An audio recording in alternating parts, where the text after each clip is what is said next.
नमस्कार, आप देख रहे हैं सुदर्शन न्यूज और आपके साथ मैं हूं दीपक कुमार। जापान के पूर्व प्रधानमंत्री शिंजो आबे अब नहीं रहे। जापान के नारा शहर में रैली के दौरान एक व्यक्ति ने उनकी गोली मारकर हत्या कर दी। गोली लगने के तुरंत बाद उन्हें हॉस्पिटल ले जाया गया, जहां शिंजो ने दम तोड़ दिया। आपको बता दें कि ये वही शिंजो आबे हैं जिन्होंने भारत और जापान के रिश्तों को नई बुलंदियों तक पहुंचाया। उनकी हत्या सहित दोनों देशों के बीच के रिश्तों में शिंजो की भूमिका पर भी बात करेंगे, लेकिन उससे पहले आपको ये एक छोटी सी रिपोर्ट दिखाते हैं।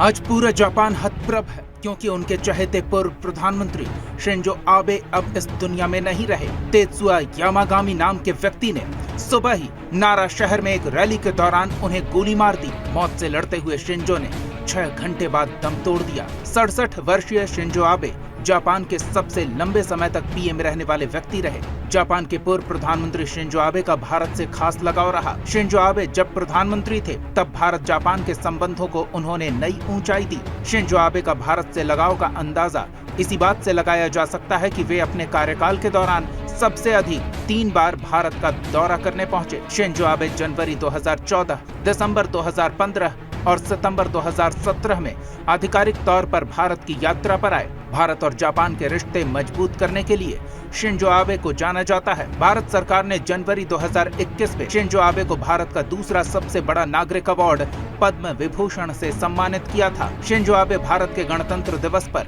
चीफ गेस्ट के तौर पर शामिल होने वाले पहले जापानी प्रधानमंत्री थे। शिंजो आबे की इस तरह की हत्या ने न सिर्फ जापान बल्कि पूरे विश्व को हतप्रभ कर दिया है। पीएम मोदी सहित पूरे विश्व से शिंजो आबे के लिए संवेदना व्यक्त की जा रही है, साथ ही उन्हें श्रद्धांजलि दी जा रही है।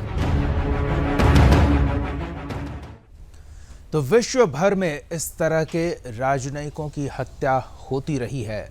जी हां, राष्ट्र के सर्वोच्च पद पर रहने वाले लोगों की सुरक्षा सबसे संवेदनशील विषय होता है और ऐसे में ग्राफिक्स के माध्यम से हम आपको पिछली कुछ ऐसी घटनाओं की याद ताज़ा कराते हैं जिसमें राष्ट्राध्यक्षों की हत्या की गई थी। 4 अप्रैल 1865 को अमेरिका के 16वें राष्ट्रपति अब्राहम लिंकन की गोली मारकर हत्या की गई थी। 22 नवंबर 1963 को अमेरिका के 35वें राष्ट्रपति जॉन एफ कैनेडी पर जानलेवा हमला किया गया जिसमें उनकी मौत हो गई। 16 अक्टूबर 1951 को पाकिस्तान के पहले प्रधानमंत्री लियाकत अली खान की भी गोली मारकर हत्या कर दी गई। भारत की प्रधानमंत्री इंदिरा गांधी को 31 अक्टूबर 1984 को गोली मार दी गई। 15 अगस्त 1975 को बांग्लादेश के संस्थापक और पहले प्रधानमंत्री शेख मुजीबुर रहमान की हत्या कर दी गई। 21 मई 1991 को प्रधानमंत्री रह चुके राजीव गांधी की एक आतंकी हमले में हत्या की गई। दिसंबर 2007 को पाकिस्तान की सबसे युवा प्रधानमंत्री बेनजीर भुट्टो की भी गोली मारकर हत्या की गई। 8 जुलाई 2022 को पूर्व प्रधानमंत्री शिंजो आबे की गोली मारकर हत्या कर दी गई। तो ये कुछ चर्चित राजनयिक हैं, राष्ट्राध्यक्ष जिन्हें हत्यारों ने निशाना बनाया और इनकी हत्या कर दी गई।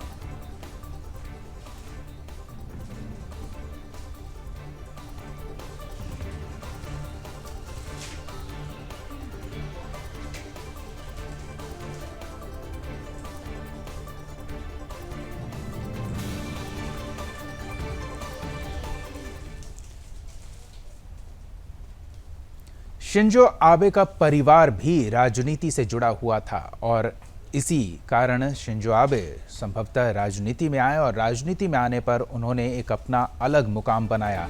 शिंजो के सफर पर नजर डालें तो 21 सितंबर 1954 को जापान की राजधानी टोक्यो के शिंजुकी शहर में शिंजो आबे का जन्म हुआ। जापान के प्रतिष्ठित राजनीतिक परिवार से आते हैं शिंजो आबे। शिंजो के पिता और दादा भी जापान के प्रधानमंत्री रह चुके हैं। शिंजो ने अप्रैल 1979 में कोबे स्टील के लिए काम किया। 1982 में उन्होंने कंपनी छोड़ दी और कई सरकारी पदों पर काम किया। एक ही आबे से शादी के पहले प्राइवेट और सरकारी पदों पर काम कर चुके थे शिंजो आबे। 1993 में आबे यामागुची प्रांत के पहले जिले के प्रतिनिधि के तौर पर चुने गए और यहां से उनका राजनीतिक सफर शुरू हुआ। 2002-2003 में उन्होंने लिबरल डेमोक्रेटिक पार्टी के स्टाफ के रूप में काम किया, फिर पीएलडी के मुख्य कैबिनेट सचिव बने रहे 2005-06 में। 2006 में 26 सितंबर को वो पहली बार जापान के प्रधानमंत्री बने। 2006-07 में प्रधानमंत्री पद पर रहने के दौरान भारत का दौरा भी उन्होंने किया था। 2007 में उन्होंने जापान, भारत, अमेरिका और ऑस्ट्रेलिया के बीच चतुर्भुज सुरक्षा की शुरुआत की थी। 1993 में आबे यामागुची प्रांत के पहले जिले के प्रतिनिधि के तौर पर चुने गए थे। 2012 में 26 सितंबर को उन्होंने पीएलडी के नेतृत्व के लिए दूसरा चुनावी दौर जीता और 2012 में दोबारा प्रधानमंत्री पद संभालने के बाद जनवरी 2014, दिसंबर 2015 और सितंबर 2017 में भी जीत दर्ज की। 22 अक्टूबर को उन्होंने शुरुआती चुनाव में शानदार जीत हासिल की। 28 अगस्त को उन्होंने स्वास्थ्य कारणों से जापान के प्रधानमंत्री पद से 2020 में इस्तीफा दिया और इसके बावजूद वो सबसे लंबे समय तक प्रधानमंत्री के पद पर रहने वाले जापान के इकलौते व्यक्ति रहे। सबसे अधिक बार भारत की यात्रा करने वाले जापान के प्रधानमंत्री भी शिंजो आबे हैं। शिंजो के कार्यकाल में भारत और जापान के बीच द्विपक्षीय संबंधों में प्रगाढ़ता देखने को मिली। पिछले वर्ष सर्वोच्च भारतीय नागरिक सम्मान में से एक पद्म विभूषण से उन्हें सम्मानित किया गया। जापान को भारत की विश्वसनीय दोस्ती और आर्थिक सहयोगी बनाने में शिंजो ने महत्वपूर्ण भूमिका का निर्वहन किया। दूसरे विश्व युद्ध के बाद जापानी सैनिकों को पहली बार विदेशी जमीन पर लड़ने की मंजूरी देना उनकी उपलब्धियों में गिना जाता है।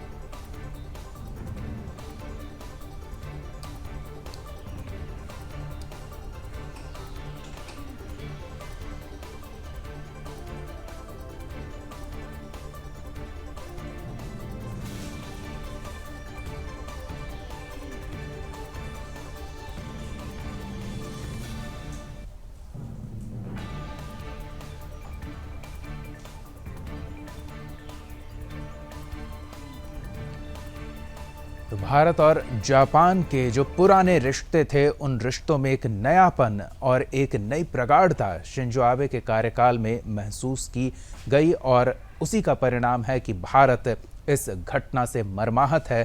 प्रधानमंत्री नरेंद्र मोदी इसे व्यक्तिगत क्षति बता रहे हैं और साथ ही राष्ट्रीय शोक शनिवार के लिए घोषित किया गया है।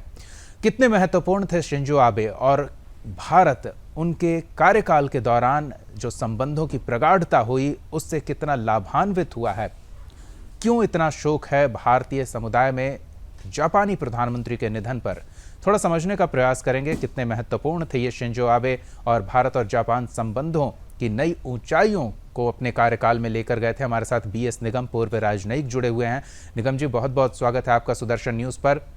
शिंजो आबे की हम बात कर रहे हैं, इनका महत्व, भारत के साथ इनके संबंधों की प्रगाढ़ता बस इसी बात से समझी जा सकती है कि देश राष्ट्रीय शोक मना रहा है इनके जाने का।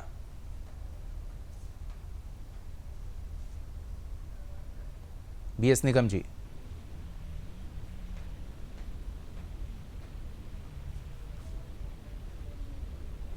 निगम जी, आप तक आवाज पहुंच रही है?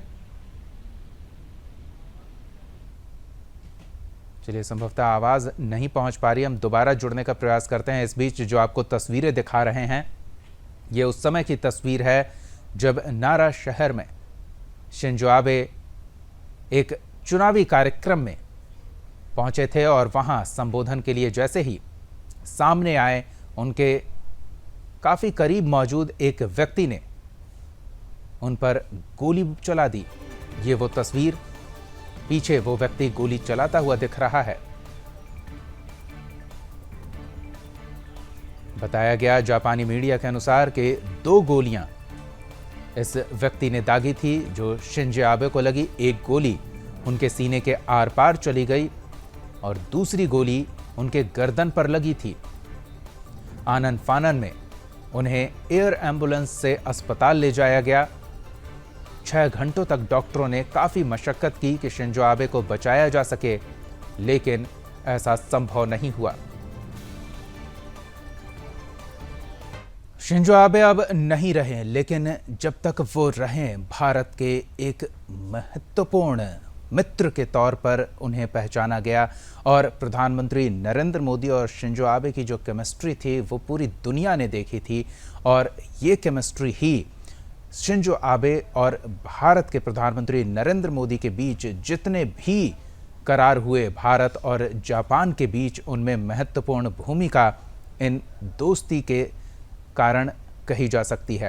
हमारे साथ जनरल के सिन्हा जी जुड़े हुए हैं, रक्षा विशेषज्ञ हैं। के सिन्हा जी, बहुत बहुत स्वागत है आपका सुदर्शन न्यूज़ पर। सबसे पहले तो ये समझना चाहेंगे कि शिंजो आबे भारत के लिए कितने खास थे। इसका अंदाज़ा बस इसी बात से लग जाता है कि भारत ने उनके निधन पर राष्ट्रीय शोक घोषित किया है। देखिए दीपक जी, जो आज जिस परिप्रेक्ष्य में आप भारत को उभरते हुए भारत को आप देख रहे हैं जी, उसमें शिंजो आबे साहब का योगदान एक बहुत बड़ा, जो हम वैश्विक लेवल पे लेते हैं, तो जो आप जिस चीज को आप देख रहे हैं पूरी दुनिया में, जो जिस तरह से जो स्ट्रैटेजिकल शिफ्ट हो रहा है, तो उसमें बहुत बड़ा, उनसे बढ़कर योगदान किसी का नहीं रहा है यदि आप सिंगल हैंडेडली किसी को लेते हैं। देखिए शिंजो आबे साहब जो हैं, वो 2006 में पहली बार जब वो प्रधानमंत्री बन के आए और लिबरल डेमोक्रेटिक पार्टी के एज ए सदस्य, तो उनकी जो विजन है दो चीजों के ऊपर में, खास करके जो उसको शिंजो आबे कहते हैं, तो एबो इकोनॉमिक्स जो है वो एक फ्रेमवर्क है, वो ऑलरेडी उनकी, और दूसरा जो उनका एक सामरिक दृष्टिकोण रहा है, जो कि उन्होंने 2004 में ही जब सुनामी आई थी उस समय उन्होंने उसको एक आइडेंटिफाई किया था, जो क्वाड किया। तो क्वाड का यदि आप देखेंगे कोई आर्किटेक्चर कहा, जो एक एक्चुअली जिसको आप कहते हैं ना, जो बिल्डिंग ऑफ अ नोशन, तो स्टैटिक नोशंस जो होते हैं, ये नैरेटिव नहीं है, नोशंस, तो उस समय उन्होंने रखा था। और फिर उस समय 2000, देखिए वो पहली बार जब आए थे 2006 में, तो 2007 ही, एक साल तकरीबन 2 साल रहे थे वो प्रधानमंत्री। पर 2008 में क्वाड का जो एक स्वरूप था, जिसमें ऑस्ट्रेलिया भी था, अमेरिका भी था, इंडिया पहली बार जब हुआ था, हम एक साथ इकट्ठे आए थे, जिसमें सिक्योरिटी डायलॉग, जो हम बात करते हैं क्वाड्रिलेटरल सिक्योरिटी डायलॉग, उसके ऊपर बातचीत हुई। बार इसको फिर ठंडे बस्ते में चली गई। पर जब वो फिर से चुन के आए 2012 के बाद, तो ये इन चीजों के ऊपर में उनका हरदम योगदान और जोर रहा। और आप देखिए, जब 2014 के बाद जिस तरह से जब हमारे प्रधानमंत्री आए और पूरा का पूरा चीज बदल गया, जब गलवान हुई और जिस तरह से विस्तारवाद के लिए, चाइना को रोकने के लिए, तो ये शिंजो आबे का उस समय का विजनरी है, उस समय का विजन है। जब हम ईस्ट एंड वेस्ट कॉरिडोर की बात करते हैं, एक ना जैसे नॉर्थ साउथ कॉरिडोर है, जैसे आप ओबोर की बात होती है, वन बेल्ट रोड इनिशिएटिव की, जो चाइना की, वो 2015-16 की है।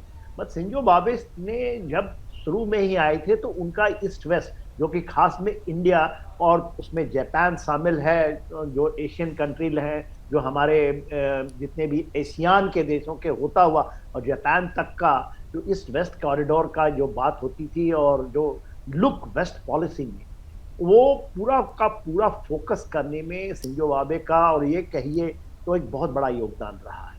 आज के परिप्रेक्ष्य में यदि आप देखें, जो उसमें हम लोग बात होती है, बार बार बात हो रहा है कि वैश्विक लेवल पे जो राजनीति की जो पूरी की पूरी जो स्ट्रैटेजिक ध्रुवीकरण हुई है, जो इसको विश्व राजनीतिक ध्रुवीकरण है, जो जियो स्ट्रैटेजिकल शिफ्ट हो रहा है, आप यहाँ से अब जो पैसिफिक में, आप वो अटलांटिक में छोड़ दीजिए, जो अभी चल रहा है रशिया उसमें, मगर इंडो पैसिफिक के अंदर, तो अब जब आप देखेंगे इंडियन ओशन रीजन के अंदर में देखेंगे, तो उसके अंदर में सिंगल हैंडेडली उन्होंने 2000 इनिशियल जो स्टेजेस थे उस समय उनका उसका रखा था।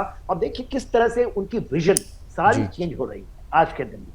फिर अभी लेटेस्ट जो आप देखिए, एक लेटेस्ट आपने देखा होगा जिसमें हमारे प्रधानमंत्री भी गए थे, इंडो पैसिफिक इकोनॉमिक फोरम की जो बात हुई थी, जिसको ऐसा लगता है शायद बिल क्लिंटन साहब लेकर आए, ये नहीं, वो उनकी थिंकिंग, क्योंकि वो 2020 के बाद जब वो उन्होंने छोड़ दिया active politics because of health, मगर वो जो लिबरल डेमोक्रेटिक पार्टी का पूरा प्रपेक्ष है, जो पूरा का पूरा थिंकिंग है, जो उनकी अपनी सोच है, वो चीजें जिसमें कि सुरक्षा एक बहुत बड़ा मुद्दा है, जिसमें जियो स्ट्रेटेजिक शिफ्ट है, क्योंकि रशिया की जो कॉन्स्टिट्यूशन जो है हम उन्होंने अडॉप्ट की 1949 में, 47 में बन गई थी, उसके बाद 49 के बाद, तो उस समय ये जो पैसिफिक एक फोरम के ऊपर में उनके कॉन्स्टिट्यूशन में ये लाद दिया गया कि कॉन्स्टिट्यूशन का आर्टिकल 9 के अंदर में कि उसकी कोई सेनाएं नहीं होंगी और कोई भी जो उनकी इंटरनेशनल डिस्प्यूट है वो केवल बातचीत से, उसमें कोई सेनाओं का कोई महत्व नहीं रहेगा, ना तो आर्मी नेवी एयरफोर्स बनेगा कोई। मगर जिम्बाब्वे इसको भी चेंज करना चाहते थे, पूरे कॉन्स्टिट्यूशन को बदलना, जो पैसिफिक एक जो थोपा गया था उनको कॉन्स्टिट्यूशन, जिसकी बात जापान में चलती है, तो जिम्बाब्वे साहब उसको सोचो को नहीं, उसको कारण जो लाना, और खास करके भारत के साथ जो उन्होंने आइडेंटिफाई किया कि भारत एक वैश्विक के तरीके में एक उभरती हुई शक्ति में, और 21st सेंचुरी के अंदर में जो बात करते हैं 21वीं शताब्दी में जो एशिया का शताब्दी माना जाता है, तो कैसे ये दो देश कैसे एक साथ जुड़ करके और दूसरों को भी साथ लेकर के पूरे विश्व की परिदृश्य को बदले, और जिसमें विस्तारवाद खास करके जो चीन का जो एक हेजेमोनिक बिहेवियर है उसको कैसे आप टेम करें और कैसे उसको लाएं कि वर्ल्ड ऑर्डर चलेगा उस चीज से, जिस तरह से हमें पूरे वर्ल्ड में एक सभ्यता के अनुसार एक रूल बेस्ड ऑर्डर के साथ चलेगा। बिल्कुल। और जो शिफ्ट, पावर शिफ्ट की बात कर रहे हैं, और इसमें अन्य देशों की जो भूमिका है, पूरी दुनिया से सांत्वना व्यक्त की जा रही है, इस पर खेद व्यक्त किया जा रहा है, लेकिन ग्लोबल टाइम्स अगर देखें, चीनी मीडिया में देखें, तो इसको लेकर अलग ही रुख देखने को मिल रहा है, तो इससे संदेह भी उठता है। बहुत बहुत दीपक जी बहुत सही बात बोल रहे हैं। देखिए आज के दिन में ये क्या ग्लोबल टाइम को, इसके अलावा वहां देखिए ना, वहां के जो सोशल मीडिया का उनका जो इवेंट है, वहां तो खुशियां मनाई जा रही हैं। तो वहां पर जो ग्लोबल टाइम कहता है कि ये राजनीतिक मकसद था, उसका कारण था। देखिए ये इतनी जल्दी आप किसी भी अभी तो हम स्पेकुलेशंस चल रहा है, उसके फेज में है, तो आप ये तय कर देना कि ये राजनीतिक किलिंग था। तो राजनीतिक किलिंग के अंदर में क्या है, यदि आप लिबरल डेमोक्रेटिक जो इनकी पार्टी है उनकी थिंकिंग, और एक जो कम्युनिज्म की बात होती है, जो लेफ्ट की पार्टी है, जो वो वहां की वो कहते हैं उनमें मतभेद है, और वो मतभेद के लिए ये किलिंग हुई है, और वो किलिंग में उसको जिम्मेवार ठहराते हैं, जो कहता है कि नहीं मेरी तो कोई, वो तो अभी ये खुल के कह रहा है ना कि हमारा एक पर्सनल ग्रजेस था उनके अगेंस्ट। तो ये चीजें अभी चल रही हैं। बिल्कुल। के सिन्हा जी, आपने क्वाड को लेकर विशेष चर्चा की, तो इसे भी माना जाए कि क्वाड की मजबूती में जो सहयोगियों का हाथ रहा, उसमें जो शिंजो आबे की भूमिका रही, वो एक कांटे की तरह खटक रहा था। 100%। देखिए क्वाड का बात मैंने आपको बताया 2004 में पहली बार। आप सोचिए उस समय क्वाड की सोच, जब ये सुनामी जब आई थी, जब आपको याद होगा बहुत बड़ा सुनामी जिस तरह से हमारे यहाँ देश में भी, हमारे साउथ स्टेट्स में आई थी, तो वो इंडो पैसिफिक के अंदर में उन्होंने उस समय उसको सोचा। और ये केवल नहीं कि क्वाड तो कहते हैं कि ये सिक्योरिटी डायलॉग है, क्वाड्रिलेटरल सिक्योरिटी डायलॉग, मगर वहां तक नहीं छूटा। ये केवल मालाबार एक्साइज या नेवी की एक्साइज नहीं है, सामरिक नहीं है। उसमें भारत ने जब भारत की ने अपने तरीके सोचा कि balancing of China is not the aim है इसका एम बहुत बड़ा है, उसका एम है इकोनॉमिक। और उसी की सोच की जो आप देख रहे हैं, जब हम इंडो पैसिफिक इकोनॉमिक फ्रंट की जो बात कर रहे हैं, जिसमें कि सप्लाई चेन की बात है, मैन्युफैक्चरिंग की बात है, बेसिस को शिफ्ट करने की बात है, बैलेंसिंग, तो ये सारी चीजें उसमें शामिल हैं। और हुई थी खास करके शिंजो आबे साहब 2020 के बाद एक्टिव नहीं थे, क्योंकि उनकी हेल्थ नहीं थी, उन्होंने रिजाइन किया था। मगर उसके बाद देखिए, चाहे सुगा साहब आए हों या उसके बाद कसीदा साहब जो आए हैं, वो वही सोच को लेकर के चल रहे हैं। और आज तो बहुत ज्यादा एक बयान आया कसीदा साहब का, और मेरा ये मानना है कि ये जो इंसिडेंट है, it has a potential to change the completely जो डायमेंशंस है जापान की, जी। वो पूरा का पूरा प्रदेश को बदल देगा, और वो एक दृढ़ निश्चय के साथ। बिल्कुल, एक विजनरी लीडर का जाना हमेशा नुकसानदेह होता है। लेकिन हमारे साथ पूर्व राजनयिक बीएस निगम जी भी जुड़े हुए हैं। निगम जी, आप तक आवाज पहुंच रही है? हाँ, पहुंच रही है जी। निगम जी, हम बातचीत कर रहे थे, आपकी भी प्रतिक्रिया ले लेते हैं। शिंजो आबे का जाना भारत के लिए व्यक्तिगत क्षति के तौर पर प्रधानमंत्री ने इसे देखा है। राष्ट्रीय शोक की घोषणा की गई है। काफी खास थे भारत के लिए शिंजो आबे। मेरे से पूर्व जो वक्ता हैं सिन्हा साहब, उनकी पूरी सारी बातों से सहमति है। और मैं जोड़ना ये चाहता हूँ, ये जो घटना घटी है जी। जापान में दूसरे नंबर की सबसे बड़ी घटना है, और इसको आसानी से नहीं लिया जा सकता, हल्के में नहीं लिया जा सकता, क्योंकि वहां पर ना तो गन कल्चर है, शांति प्रिय देश है जी, और एटम बम के बाद में ऐसी कोई घटना घटी भी नहीं थी, है ना। इसलिए मुझे लगता है कि इसके पीछे जो एक अंतरराष्ट्रीय साजिश है उसका पर्दाफाश होना भी बाकी है। और जो अभी आपने चाइना के ग्लोबल टाइम्स के बारे में पूछा था, तो यहाँ मैं ये कहना चाहूंगा, कई बार चोर भी चोर कहने लगता है जी, और चोर की दाढ़ी में तिनका भी होता है। तो ये रोल तो इसका कहीं ना कहीं वहां देखने को मिलेगा ही, अब नहीं तो बाद में पता पड़ेगा। लेकिन एक गलत शुरुआत जापान में हो चुकी है, और वो ये है कि आतंकवाद किसी ना किसी रूप में वहां पहुंच गया है, और अंतरराष्ट्रीय साजिश भी वहां पर शुरू हो गई है। और इसका प्रमाण भी इस बात से मिल जाता है। जी, मेरी आवाज पहुंच रही है? बिल्कुल स्पष्ट आ रही है निगम जी। हाँ, तो इसका प्रमाण ये मिल जाता है कि पूर्व प्रधानमंत्री की मीटिंग जहां तय हुई थी वो रात को हुई थी, और इस आदमी की वहां पर एंट्री हो जाती है। तो इसका क्या अर्थ लगाया जाए? इसका मतलब यह है, मतलब लंबे समय से रेकी हो रही होगी, उनके हर कार्यक्रम पर नजर रखी जा रही होगी और मौका तलाशा जा रहा होगा। और ये बहुत बड़ी साजिश है। और ये खतरा इस बात का है कि जापान जैसे देश में भी कहीं ना कहीं आतंकवाद की एंट्री हो चुकी है। हमारे भारत में, पाकिस्तान में, जो आपने दिखाया है अमेरिका में, तो ये आम बात है। वहां एक इंटरवल के बाद में ऐसे पॉलिटिकल एसोसिएशन होते रहे हैं, लेकिन जापान में ऐसा कभी नहीं हुआ। इसलिए इसको आसानी से नहीं लिया जा सकता। और अब जो प्रधानमंत्री हैं उन्होंने बिल्कुल सही कहा है कि क्षमा के लायक नहीं है, और वो इसे सीरियसली देखेंगे, क्योंकि सारे मेंबर ऑफ पार्लियामेंट को उन्होंने कहा कि वापस आइए, कैबिनेट को वापस आने के लिए कह दिया, और ये भी संभावना है कि वहां चुनाव पर भी फर्क पड़े। अब मैं आता हूँ आपके मुख्य प्रश्न के ऊपर। भारत का एक बहुत बड़ा हितैषी, भारत का एक वफादार दोस्त, मैं तो ये कहूंगा जो 70 के दशक में भूमिका लियोनिड ब्रेज़ेव ने निभाई थी, वही भूमिका आबे साहब ने हमें इस समय जब वो प्रधानमंत्री रहे उन्होंने निभाई। वो भी हमारे ट्रस्टेड थी और ये भी हमारे ट्रस्टेड दोस्त थे। बिल्कुल। बीएस निगम जी, पूरी दुनिया पर अगर नजर डाले तो जिस तरह से राष्ट्रवादी नेतृत्व को निशाना बनाया जा रहा है, ऐसे में भारत को थोड़ा और सचेत रहने की जरूरत है। बिल्कुल, भारत के ऊपर तो खतरा हमेशा ही रहता है जी। और रोज ही साजिशें होती हैं।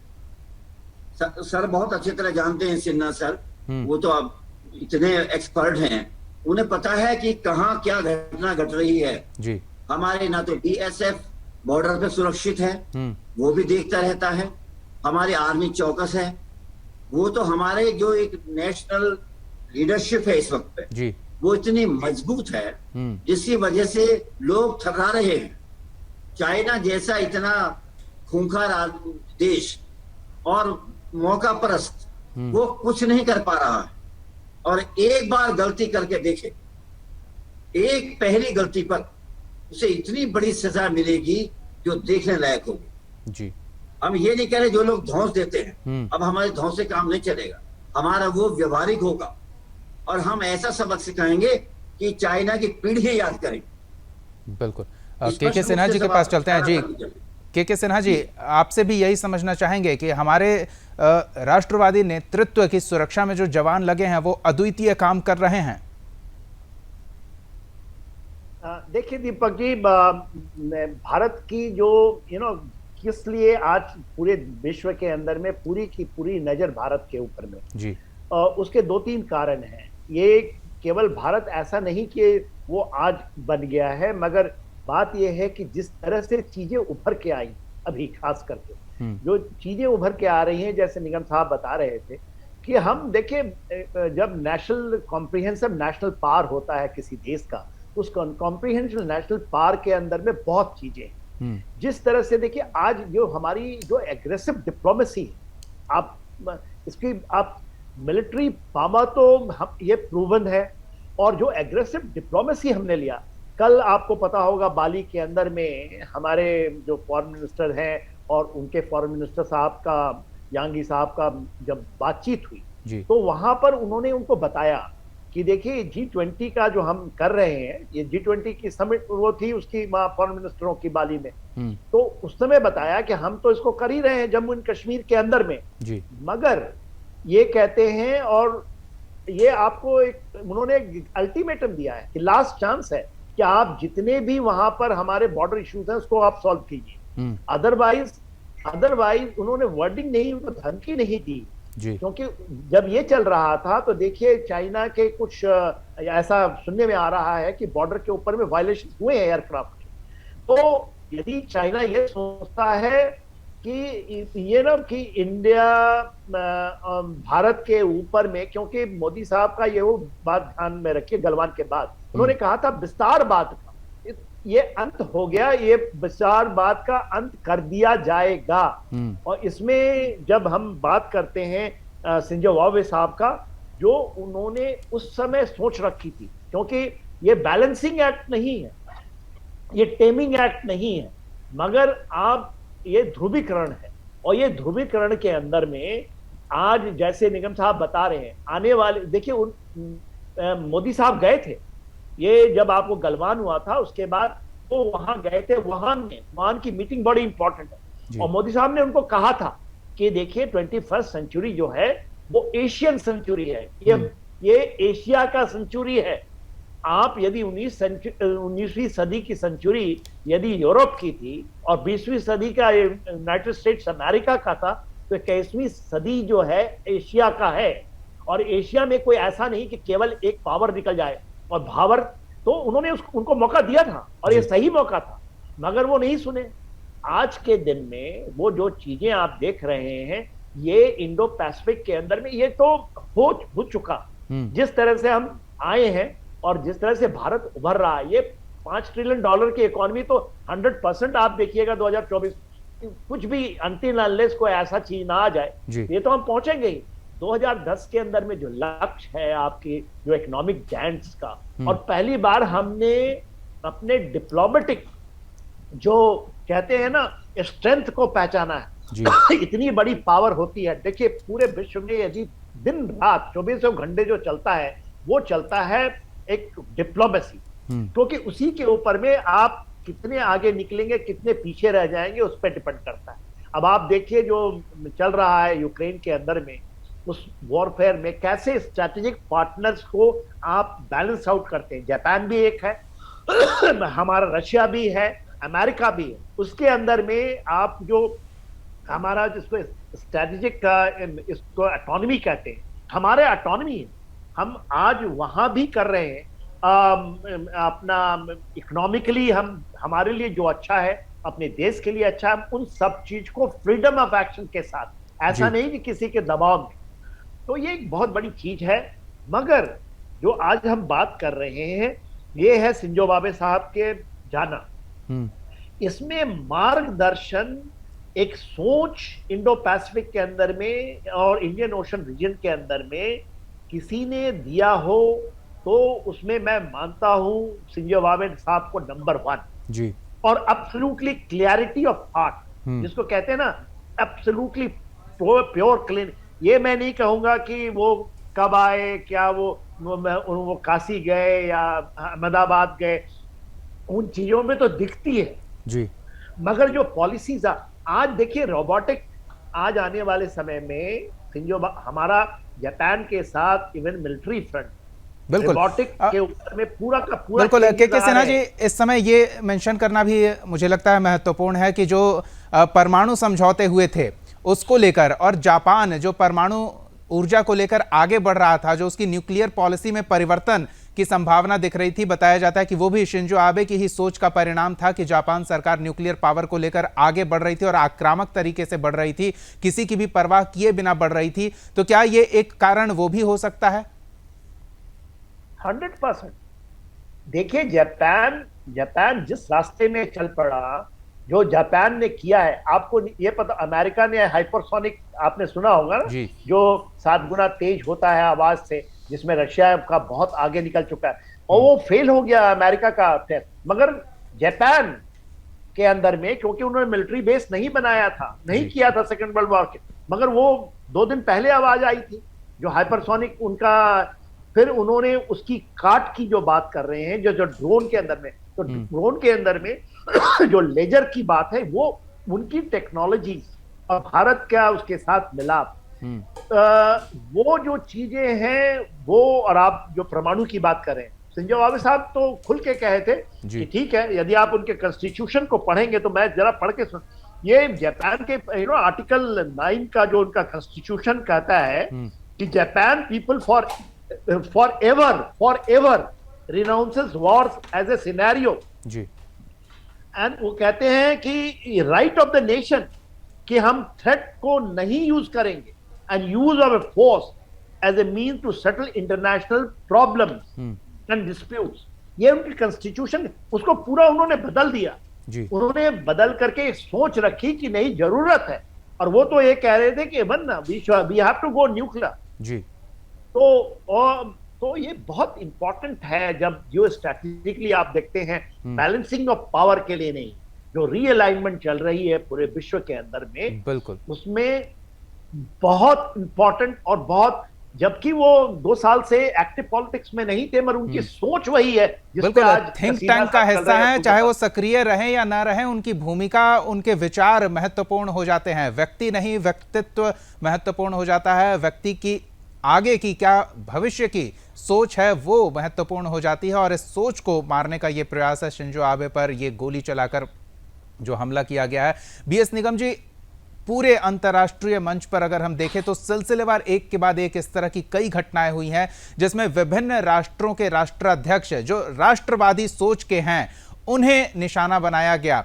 ट्रंप को अलग तरह से प्रोपेगेंडा वार में फंसाया गया, और अभी हाल ही में पुतिन को ले लें या फिर हाल ही में बोरिस जॉनसन को भी इस तरह के हालातों का सामना करना पड़ा।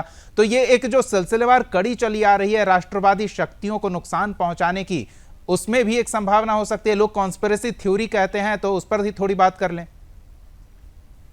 बिल्कुल आप सही कह रहे हैं, और बड़ा अच्छा लगा कि आपने इस चीज को नजरअंदाज नहीं किया, वरना ये बहुत इंपॉर्टेंट है। और राष्ट्रवादी जो ताकतें होती हैं, जो लीडरशिप है और जो सोच डेवलप हुई है, उसके लिए भी ये खतरनाक स्टेप है। उसको खत्म करने की एक साजिश है ये। मैंने पहले भी कहा था ये एक साजिश उसी तरह की है ना, आपने उसको और स्पष्ट कर दिया।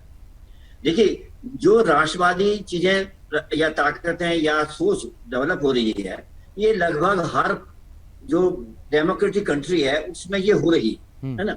अमेरिका ने भी दिया था फर्स्ट अमेरिकन्स जी, हमने भी यहाँ कहा है फर्स्ट इंडियंस जी, हर देश ये कह रहा है ना।